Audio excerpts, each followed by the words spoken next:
Assalamualaikum warahmatullahi wabarakatuh. Saya Desalma Laura dengan NIM 254061001. Di sini saya akan mempresentasikan tugas teknologi informasi tentang ancaman ransomware dan studi kasusnya, yaitu analisis serangan ransomware terhadap infrastruktur digital pemerintah Indonesia.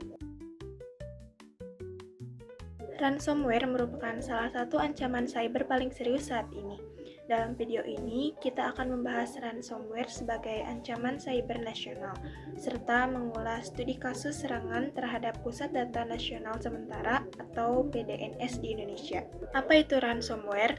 Ransomware adalah perangkat lunak berbahaya yang dirancang untuk mengunci sistem atau mengenkripsi data milik korban.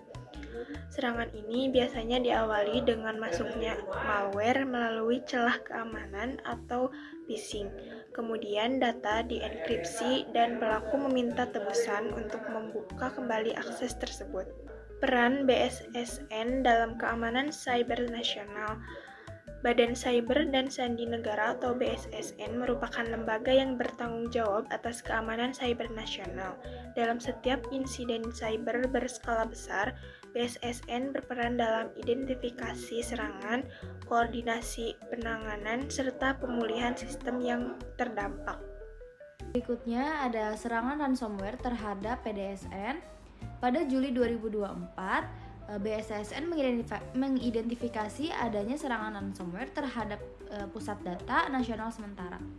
Serangan ini berdampak langsung pada berbagai layanan digital pemerintah yang bergantung pada PDSN. Kronologi singkatnya, itu insiden ini ditandai dengan tergantungnya sejumlah layanan publik. Investigasi menunjukkan adanya inskripsi data oleh ransomware. Sebagai langkah awal, sistem diisolasi untuk mencegah penyebaran lebih luas, kemudian dilakukan proses pemulihan secara bertahap. Dampak serangan PDSN, dampaknya ini sendiri tidak hanya berdampak secara teknis, tetapi juga strategis. Layanan publik terganggu, resiko kebocoran data meningkat, dan kepercayaan masyarakat terhadap sistem digital pemerintah terpengaruh. Untuk selanjutnya, ransomware sebagai ancaman infrastruktur kritis. Kasus PDNS menunjukkan bahwa ransomware kini menargetkan infrastruktur kritis. Serangan tidak lagi menyasar individu, tetapi sistem terpusat yang menopang layanan negara. Hal ini menjadikan keamanan cyber sebagai bagian dari keamanan nasional. Selanjutnya, pola serangan ransomware modern. Ransomware modern bekerja secara otomatis dan terorganisir. Pelaku memanfaatkan celah keamanan untuk menyerang banyak sistem sekaligus dengan tujuan melumpuhkan layanan secara cepat dan luas. Selanjutnya, perbandingan dengan kasus global. Serangan terhadap PDNS sejalan dengan tren global. Berbagai negara juga mengalami serangan ransomware terhadap rumah sakit, lembaga pemerintah, dan pelayanan publik. Polanya sama, yaitu menyerang pusat sistem untuk dampak maksimal. Untuk selanjutnya ada respon pemerintahan dari BSSN. Pemerintah bersama BSSN melakukan langkah respon berupa identifikasi serangan, isolasi sistem, pemulihan layanan, serta evaluasi keamanan. Koordinasi lintas lembaga menjadi kunci dalam menangani insiden berskala nasional.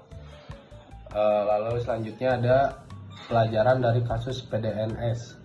Kasus ini memberikan pelajaran penting bahwa ketergantungan pada sistem digital harus diimbangi dengan kesiapan keamanan, backup data, desain sistem yang aman, dan respon cepat sangat menentukan tingkat kerusakan akibat serangan. Lalu ada langkah preventif teknis.